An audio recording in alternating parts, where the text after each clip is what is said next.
ओम शांति। आज 30 अक्टूबर 2025 के बाबा के अनमोल मधुर महावाक्य सुनेंगे। आज की मुरली से पहले गीत बजा है, भोलेनाथ से निराला कोई और नहीं, ऐसी बिगड़ी को बनाने वाला कोई और नहीं। तो बाबा कहते, तुम बच्चे भोलेनाथ को अच्छी तरह से जानते हो। मनुष्य तो समझते हैं शिव और शंकर एक ही है। वास्तव में शिव भोलेनाथ परमात्मा है और शंकर देवता है। बाबा कहते, आगे गीत में कहा है कि भक्तों की रक्षा करते हैं। तो रक्षा कब करेंगे? जब कोई आपदा आएगी तब तो रक्षा करेंगे। तो आज के युग में हर मनुष्य के ऊपर 5 विकारों की आपदाएं आई है। उनसे रक्षा कर पावन बनाए उनको सुखधाम में ले जाते हैं, बिगड़ी को बनाते हैं और श्री लक्ष्मी श्री नारायण जैसी श्रेष्ठ तकदीर बनाते हैं। परंतु बाबा कहते हैं, अपनी ऊंच तकदीर बनाने के लिए स्वयं को भी बार बार देखना है कि सारे दिन में हमारे से कोई गलत कार्य तो नहीं हुआ। अपना चार्ट देखते रहना है, तभी अपनी उन्नति होती है, तकदीर को निखार सकते हैं।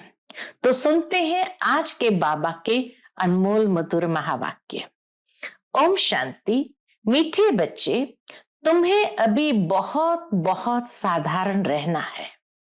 फैशनेबल ऊंचे कपड़े पहनने से भी देह अभिमान आता है। आज की मुरली से प्रश्न है, तकदीर में ऊंच पद नहीं है तो किस बात में बच्चे सुस्ती करते हैं? उत्तर, बाबा कहते, बच्चे अपना सुधार करने के लिए चार्ट रखो। याद का चार्ट रखने में बहुत फायदा है। नोटबुक सदा हाथ में हो, चेक करो कितना समय बाप को याद किया। हमारा रजिस्टर कैसा है? दैवी कैरेक्टर है? कर्म करते बाबा की याद रहती है? याद से ही कट उतरेगी, उच्च तकदीर बनेगी। तो याद के चार्ट को अच्छी तरह से चेक करना है और दैवी कैरेक्टर्स कितना बने हैं ये भी देखना है। आज की मुरली से पहले गीत बजा है, भोलेनाथ से निराला कोई और नहीं, ऐसी बिगड़ी को बनाने वाला कोई और नहीं। ओम शांति। मीठे मीठे बच्चों पास ये लक्ष्मी नारायण का चित्र घर में जरूर होना चाहिए। इनको यानी लक्ष्मी नारायण को देख बहुत खुशी होनी चाहिए, क्योंकि तुम्हारा यह है पढ़ाई का एम ऑब्जेक्ट। तुम जानते हो हम स्टूडेंट हैं और ईश्वर पढ़ाते हैं। ईश्वरीय स्टूडेंट व विद्यार्थी है। हम ईश्वरीय स्टूडेंट व विद्यार्थी है। हम ये पढ़ते हैं। सबके लिए ये एक ही उद्देश्य है, नर ऐसी करनी करे जो नर नारायण बने, नारी ऐसी करनी करे जो श्री लक्ष्मी बने। इनको देखते बहुत खुशी होनी चाहिए। लक्ष्मी नारायण के चित्र को भी देखकर बहुत खुशी होनी चाहिए। गीत भी बच्चों ने सुना, बहुत भोलानाथ है, भोलेनाथ से निराला कोई और नहीं, तो बहुत भोलेनाथ है। कोई कोई शंकर को भोलानाथ समझते हैं, फिर शिव और शंकर को मिला देते हैं। अभी तुम जानते हो वह शिव ऊंचते ऊंच भगवान और शंकर देवता। बाबा कहे, ये बहुत अच्छी तरह तुम समझते हो, शिव ऊंच से ऊंच भगवान और शंकर देवता। फिर दोनों एक कैसे हो सकते हैं? यह भी गीत में सुना कि भक्तों की रक्षा करने वाला भोलेनाथ है, भक्तों की रक्षा करने वाला। जरूर भक्तों पर कोई आपदाएं हैं। 5 विकारों की आपदाएं सबके ऊपर है। भगत भी सब है। ज्ञानी किसको नहीं कहा जा सकता, इस समय दुनिया में सब भगत है। ज्ञान और भक्ति बिल्कुल अलग चीज है। जैसे शिव और शंकर अलग है, जब ज्ञान मिलता है तो फिर भक्ति नहीं रहती। तुम सुखधाम के मालिक बनते हो। आधा कल्प के लिए सदगति मिल जाती है। एक ही इशारे से तुम आधा कल्प का वर्षा पा लेते हो। देखते हो भक्तों के ऊपर कितनी तकलीफ है। ज्ञान से तुम देवता बन जाते हो, फिर जब भक्तों पर भीड़ होती है अर्थात दुख होता है तब बाप आते हैं। भक्तों पर जब भीड़ होती है, दुख होता है, तब बाप आते हैं। बाप समझाते हैं ड्रामा अनुसार जो पास्ट हुआ सो फिर रिपीट होना है। फिर भक्ति शुरू होती है तो वाम मार्ग शुरू होता है, अर्थात पतित बनने का मार्ग। वाम मार्ग माना विकृत मार्ग, अर्थात पतित बनने का मार्ग। उसमें भी नंबर 1 है काम, जिसके लिए ही कहा जाता है काम पर जीत पाने से तुम जगत जीत बनेंगे। वह कोई जीत थोड़ी पाते हैं, भले पढ़ते हैं गीता में, परंतु जीत थोड़ी पाते हैं। रावण राज्य में विकार के बिगर तो कोई का भी शरीर पैदा नहीं होता। सतयुग में रावण राज्य होता नहीं। वहां भी अगर रावण होता तो बाकी भगवान ने राम राज्य स्थापन करके किया क्या? लोग तो यही कहेंगे ना कि भगवान ने राम राज्य स्थापन करके किया क्या, अगर रावण को मिटा नहीं सके। बाप को कितना ओना रहता है, दुनिया में भी बाप को ओना रहता है मेरे बच्चे सदा सुखी हो। तो बाप को, शिव बाबा को भी कितना ओना रहता है हमारे बच्चे सुखी रहे। इसलिए सतयुग त्रेता में रावण होता नहीं। धन इकट्ठा करके बच्चों को दे देते हैं कि सुखी रहे, परंतु यहां तो ऐसे हो नहीं सकता। कितना भी धन आ जाए लेकिन सुख नहीं आता है। यह है ही दुख की दुनिया। यह बेहद का बाप कहते हैं तुम वहां जन्म जन्मांतर सुख भोगते आएंगे, अथाह धन मिल जाता है। 21 जन्म वहां कोई दुख नहीं होगा, देवाला नहीं मारेंगे। सतयुग में 21 जन्म कोई प्रकार का दुख नहीं, न तन मन धन जन, न कोई बाबा कहे देवाला मारेंगे। ये बातें बुद्धि में धारण कर आंतरिक बड़ी खुशी रहनी चाहिए। तुम्हारा ज्ञान और योग सारा गुप्त है, स्थूल हथियार आदि कुछ नहीं है। बाप समझाते हैं यह है ज्ञान तलवार। उन्होंने फिर स्थूल हथियार निशानियां देवियों को दे दी है। शास्त्र आदि जो पढ़ते हैं वो लोग कभी ऐसे नहीं कहते हैं कि ये ज्ञान तलवार है, ये ज्ञान खड़ग है। ये बेहद का बाप ही बैठ समझाते हैं। वह समझते हैं शक्ति सेना ने जीत पाई तो जरूर कोई हथियार होंगे। बाप आकर ये सब भूले बताते हैं, हर एक बात का रहस्य बताते हैं। यह तुम्हारी बात बहुत ढेर मनुष्य सुनेंगे, विद्वान आदि भी एक दिन आएंगे। बेहद का बाप है ना, तुम बच्चों को श्रीमत पर चलने में ही कल्याण है। बाबा कहते तुम बच्चों को श्रीमत पर चलने में ही कल्याण है, तब देह अभिमान टूटेगा। इसलिए शाहूकार लोग आते नहीं। बाप कहते देह अहंकार को छोड़ो, वो छोड़ नहीं सकते हैं। अच्छे कपड़े आदि का भी नशा रहता है। तुम अभी वनवाह में हो ना, अभी जाते हो ससुर घर, वहां तुमको बहुत जेवर पहनाएंगे। यहां ऊंचे कपड़े नहीं पहनने हैं। बाप कहते हैं बिल्कुल साधारण रहना है। जैसा कर्म मैं करता हूं बच्चों को भी साधारण रहना है। ब्रह्मा बाबा कहते जैसे कर्म मैं करता हूं बच्चों को भी साधारण रहना है, नहीं तो देह का अभिमान आ जाता है। वह सब बहुत नुकसान कर देते हैं। देह अभिमान आने से बहुत नुकसान कर देते हैं। तुम जानते हो हम ससुर घर जाते हैं, वहां हमको बहुत जेवर मिलेंगे, यहाँ तुमको जेवर आदि नहीं पहनने हैं। आजकल चोरी आदि कितनी होती है, रास्ते में ही डाकू लूट लेते हैं। दिन प्रतिदिन यह हंगामा आदि ज्यादा बढ़ता जाएगा। इसलिए बाप कहते हैं अपने को आत्मा समझ मुझे याद करो। देह अभिमान में आने से बाप को भूल जाएंगे। यह मेहनत अभी ही मिलती है। देह अभिमान से देही अभिमानी बनना ये सबसे बड़ी मेहनत है। तो बाबा कहे ये मेहनत अभी ही मिलती है, फिर कभी भक्ति मार्ग में ये मेहनत नहीं मिलती। अभी तुम संगम पर हो, तुम जानते हो बाप आते ही है पुरुषोत्तम संगम युग पर। लड़ाई भी जरूर होगी, एटॉमिक बॉम्ब्स आदि खूब बनाते रहते हैं। कितना भी माथा मारो कि ये बंद हो जाए, परंतु ऐसे हो नहीं सकता, ये कभी बंद हो नहीं सकता है। क्यों? क्योंकि ड्रामा में नूंद है, समझाने से भी समझेंगे नहीं। मौत होना ही है तो बंद कैसे होगा?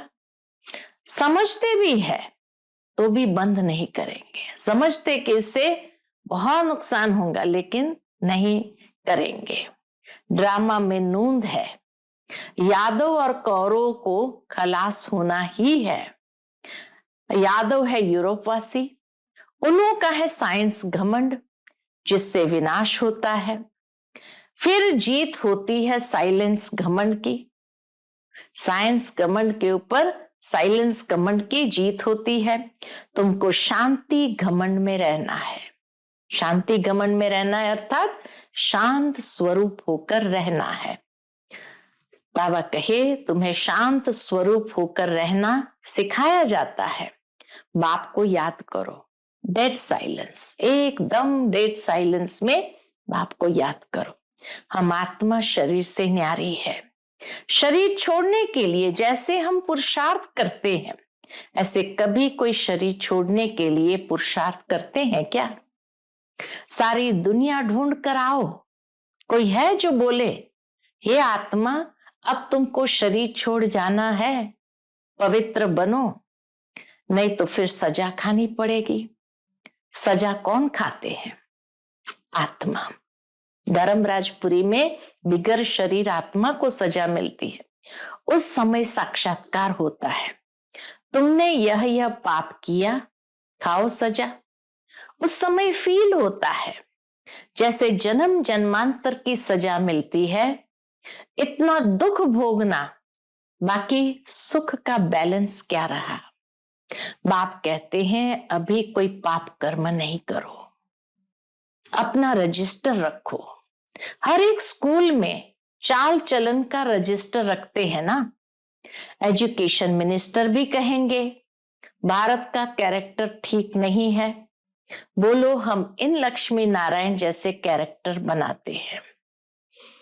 ये लक्ष्मी नारायण का चित्र तो सदा साथ में होना चाहिए।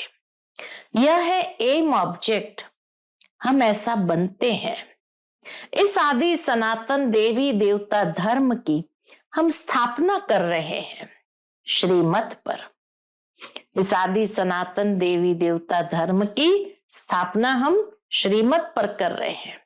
यहाँ चाल चलन को सुधारा जाता है। तुम्हारी यहाँ कचहरी भी होती है। सब सेंटर्स पर बच्चों को कचहरी करनी चाहिए। बाबा की श्रीमत है कि सब सेंटर्स पर बच्चों को कचहरी करनी चाहिए। रोज बोलो चार्ट रखो तो सुधार होगा। किसकी तकदीर में नहीं है तो फिर सुस्ती कर लेते हैं। चार्ट रखना बड़ा अच्छा है। तुम जानते हो हम इस 84 के चक्र को जानने से ही चक्रवर्ती राजा बन जाते हैं। कितना सहज है। और फिर पवित्र भी बनना है। याद की यात्रा का चार्ट रखो, इसमें तुमको बहुत फायदा है। याद की यात्रा का चार्ट रखने से बहुत फायदा है। नोटबुक नहीं निकाला तो समझो बाबा को याद नहीं किया। नोटबुक सदा हाथ में रखो, अपना चार्ट देखो कितना समय बाप को याद किया, याद बिगर जंक उतर न सके। कट उतारने के लिए चीज को घासलेट में डालते हैं ना, जंक जिस पर लगी होती है, कट लगी होती है, तो कट उतारने के लिए पहले उसको घासलेट में डालते हैं ना। कर्म करते हुए भी बाप को याद करना है तो पुरुषार्थ का फल मिल जाएगा। मेहनत है ना, ऐसे ही थोड़ी ताज रख देंगे सिर पर, मेहनत तो जरूर करनी पड़ेगी। बाबा का ऐसे थोड़ी ताज रख देंगे सिर पर। बाबा इतना ऊंच पद देते हैं, कुछ तो मेहनत करनी है। इसमें हाथ पांव आदि कुछ भी नहीं चलाने हैं। पढ़ाई तो बिल्कुल सहज है, बुद्धि में है। शिव बाबा से ब्रह्मा द्वारा हम ये बन रहे हैं। कहां भी जाते हो तो बैज पढ़ा रहे, कहां भी जाते हैं बाबा ने जो बैज दिया है तो बैज पढ़ा रहे। बोलो, वास्तव में कोट ऑफ आर्म्स यह है हमारा कोट ऑफ आर्म्स। समझाने की बड़ी रॉयल्टी चाहिए, बहुत मीठापन से समझाना है। कोट ऑफ आर्म्स पर भी समझाना है। प्रीत बुद्धि और विपरीत बुद्धि किसको कहा जाता है? तुम बाप को जानते हो, लौकिक बाप को तो गॉड नहीं कहेंगे। वह बेहद का बाप ही पतित पावन सुख का सागर है। उनसे ही सुख घनेरे मिलते हैं। अज्ञान काल में समझते हैं माँ बाप सुख देते हैं, ससुर घर भेज देते हैं। अज्ञान काल में समझते हैं माँ बाप सुख देते हैं, ससुर घर भेज देते हैं। अब तुम्हारा है बेहद का ससुर घर, वह है हद का। वह माँ बाप करके 5-7 लाख करोड़ देंगे। तुम्हारा तो बाप ने नाम रखा है पद्मा पदम पति। इतना अथा बाबा देते हैं, पद्मा पदम पति बनने वाले बच्चों। तो बाबा कहते तुम्हारा तो बाप ने नाम रखा है पद्मा पदम पति बनने वाले बच्चों।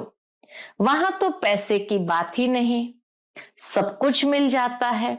बड़े अच्छे अच्छे महल होते हैं, जन्म जन्मांतर के लिए तुमको महल मिलते हैं, जन्म जन्मांतर के लिए तुमको महल मिलते हैं। सुदामा का मिसाल है ना, चावल मुट्ठी सुना है तो यहां वह भी ले आते हैं। बच्चे बाबा के पास चावल मुट्ठी भी ले आते हैं। अब चावल रूखा थोड़ी खाएंगे, तो उनके साथ कुछ मसाले आदि भी ले आते हैं। कितना प्रेम से लाते हैं। देखो बाबा हर एक बच्चे की भावना को देखते हैं कि चावल मुट्ठी लाते हैं, फिर उसके साथ मसाले भी लाते हैं। कितना प्रेम से लाते हैं। बाबा तो हमको जन्म जन्मांतर के लिए देंगे, इसलिए कहा जाता है दाता। भक्ति मार्ग में तुम ईश्वर अर्थ देते हो तो अल्पकाल के लिए दूसरे जन्म में मिल जाता है। कोई गरीबों को देते हैं, कॉलेज बनाते हैं तो दूसरे जन्म में पढ़ाई का दान मिलता है। धर्मशाला बनाते हैं तो मकान मिलता है, क्योंकि धर्मशाला में बहुत आकर सुख पाते हैं। यह तो जन्म जन्मांतर की बात है। तुम जानते हो शिव बाबा को जो देते हैं वह सब हमारे ही काम में लगाते हैं। शिव बाबा को जो दिया वो सब हमारे ही काम में लगाते हैं। शिव बाबा तो अपने पास रखते नहीं है। इनको भी कहा सब कुछ दे दो तो विश्व का मालिक बन जाएंगे।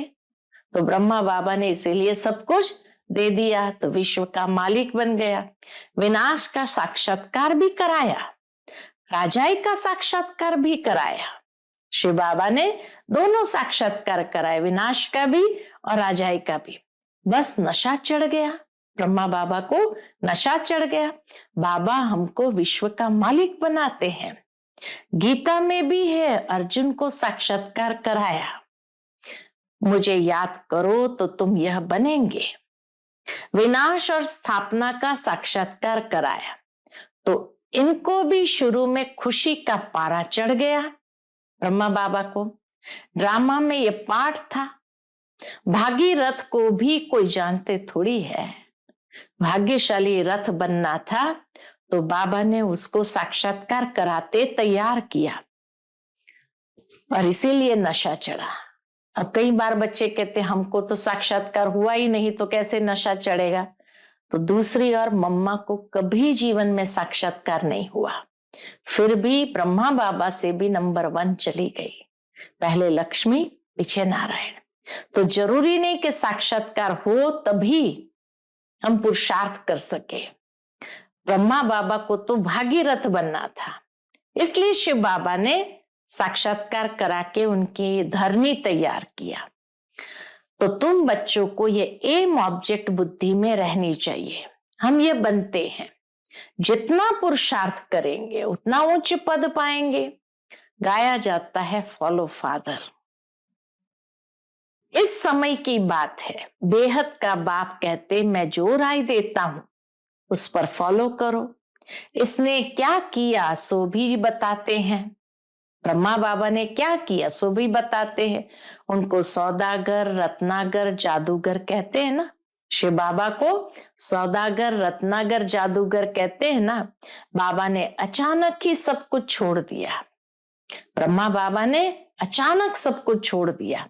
पहले उन रत्नों का जौहरी था, अब अविनाशी ज्ञान रत्नों का जौहरी बना।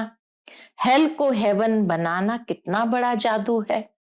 फिर सौदागर भी है, बच्चों को कितना अच्छा सौदा देते हैं। कखपन, चावल मुट्ठी लेकर महल दे देते हैं। कितनी अच्छी कमाई कराने वाला है शिव बाबा, कितनी अच्छी कमाई कराने वाला है। जवाहरात के व्यापारी में भी ऐसे होता है।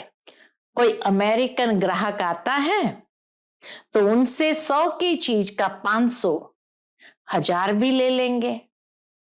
उनसे तो बहुत पैसे लेते हैं। तुम्हारे पास तो सबसे पुरानी चीज है, कौन सी? प्राचीन योग। तुमको अब भोलेनाथ बाप मिला है, कितना भोला है। तुमको क्या बनाते हैं? कखपन के बदले तुमको 21 जन्मों के लिए क्या बना देते हैं। मनुष्य को कुछ भी पता नहीं है। कभी कहेंगे भोलानाथ ने यह दिया, कभी कहेंगे अम्बा ने दिया, गुरु ने दिया। यहां तो है ही पढ़ाई। तुम ईश्वरीय पाठशाला में बैठे हो। ईश्वरीय पाठशाला कहेंगे गीता को। गीता में है भगवान वाच, परंतु यह भी किसको पता नहीं है कि भगवान किसको कहा जाता है। कोई से भी पूछो, परम पिता परमात्मा को जानते हैं? बाप है बागवान, तुमको कांटों से फूल बना रहे हैं। उनको गार्डन ऑफ अल्लाह कहते हैं। यूरोपियन लोग भी कहते हैं पैराडाइज। बरोबर भारत परिस्तान था, अब कब्रिस्तान है। अभी फिर तुम परिस्तान के मालिक बनते हो। बाप आकर सोए हुए को जगाते हैं। यह भी तुम जानते हो नंबरवार पुरुषार्थ अनुसार। जो खुद जाग जाते हैं तो दूसरों को भी जगाते हैं, नहीं जगाते हैं तो गोया खुद जगा हुआ नहीं है। जो जगा ही नहीं है वो क्या दूसरों को जगाएंगे। तो बाप समझाते हैं इन गीतों आदि का भी ड्रामा में नूंद है। इन गीतों आदि की भी ड्रामा में नूंद है। कोई गीत बहुत अच्छे हैं, जब तुम उदास हो जाते हो तो ये गीत बजाओ तो खुशी में आ जाएंगे। रात के राही थक मत जाना, यह भी अच्छा है। अब रात पूरी होती है। मनुष्य समझते हैं जितना भक्ति करेंगे उतना भगवान जल्दी मिलेगा। हनुमान आदि का साक्षात्कार हुआ तो समझते हैं भगवान मिला। बाप कहते ये साक्षात्कार आदि की सब ड्रामा में नूंद है। जो भावना रखते हैं उसका साक्षात्कार हो जाता है, बाकी ऐसा कोई होता नहीं। बाप ने कहा है ये बैज तो सबको सदैव पढ़ा रहे, किस्म किस्म के बनते रहते हैं। ये बहुत अच्छा है समझाने के लिए। तुम रूहानी मिलिट्री हो ना। बाबा कहते तुम रूहानी मिलिट्री हो ना। मिलिट्री को हमेशा निशानी रहती है, बैज की निशानी रहती है। तो बच्चों को भी यह होने से नशा रहेगा। हम यह बन रहे हैं, हम स्टूडेंट हैं, बाबा हमको मनुष्य से देवता बना रहे हैं। मनुष्य देवताओं की पूजा करते हैं, देवताएं तो देवता की पूजा नहीं करेंगे। यहां मनुष्य देवताओं की पूजा करते हैं। क्यों? क्योंकि वह श्रेष्ठ है, इसीलिए देवताओं की पूजा करते हैं। अच्छा, मीठे मीठे सिक्के लदे बच्चों प्रति माता पिता बाप दादा का याद प्यार और गुड मॉर्निंग। रूहानी बाप की रूहानी बच्चों को नमस्ते। हम सभी रूहानी बच्चों की रूहानी माता पिता बाप दादा को याद प्यार, गुड मॉर्निंग और नमस्ते। नमस्ते। शुक्रिया बाबा, शुक्रिया। आज की मुरली से धारणा के लिए मुख्य सार है। पहली पॉइंट, बुद्धि में सदा अपनी एम ऑब्जेक्ट याद रखनी है। लक्ष्मी नारायण का चित्र सदा साथ रहे। इसी खुशी में रहो कि हम ऐसा बनने के लिए पढ़ रहे हैं। अभी हम हैं गॉडली स्टूडेंट। दूसरी पॉइंट, अपना पुराना कखपन चावल मुट्ठी दे महल लेना है। ब्रह्मा बाप को फॉलो कर अविनाशी ज्ञान रत्नों का जौहरी बनना है। आज का बाप दादा का मधुर वरदान हम बच्चों के लिए है। निश्चय के आधार पर विजयी रत्न बन, सर्व के प्रति मास्टर सहारे दाता भव। निश्चय के आधार पर विजयी रत्न बन, सर्व के प्रति मास्टर सहारे दाता भव। निश्चय बुद्धि बच्चे विजयी होने के कारण सदा खुशी में नाचते हैं। वे अपने विजय का वर्णन नहीं करते, लेकिन विजयी होने के कारण वे दूसरों की भी हिम्मत बढ़ाते हैं। किसी को नीचा दिखाने की कोशिश नहीं करते, लेकिन बाप समान मास्टर सहारे दाता बनते हैं, अर्थात नीचे से ऊंचा उठाते हैं। व्यर्थ से सदा दूर रहते हैं। व्यर्थ से किनारा होना ही विजयी बनना है। ऐसे विजयी बच्चे सर्व के लिए मास्टर सहारे दाता बन जाते हैं। आज का स्लोगन है, निस्वार्थ और निर्विकल्प स्थिति से सेवा करने वाले ही सफलता मूर्त है। निस्वार्थ और निर्विकल्प स्थिति से सेवा करने वाले ही सफलता मूर्त है। आज का व्यक्ति इशारा, स्वयं और सर्व के प्रति मनसा द्वारा योग की शक्तियों का प्रयोग करो। उसके अंतर्गत योग का प्रयोग करने के लिए दृष्टि वृत्ति में भी पवित्रता को और अंडरलाइन करो। मूल फाउंडेशन, अपने संकल्पों को शुद्ध ज्ञान स्वरूप, शक्ति स्वरूप बनाओ। कोई कितना भी भटकता हुआ, परेशान, दुख की लहर में आए, खुशी में रहना असंभव समझता हो, लेकिन आपके सामने आते ही आपकी मूर्त, आपकी वृत्ति, आपकी दृष्टि आत्मा को परिवर्तन कर दे। यही है योग का प्रयोग। अच्छा, ओम शांति।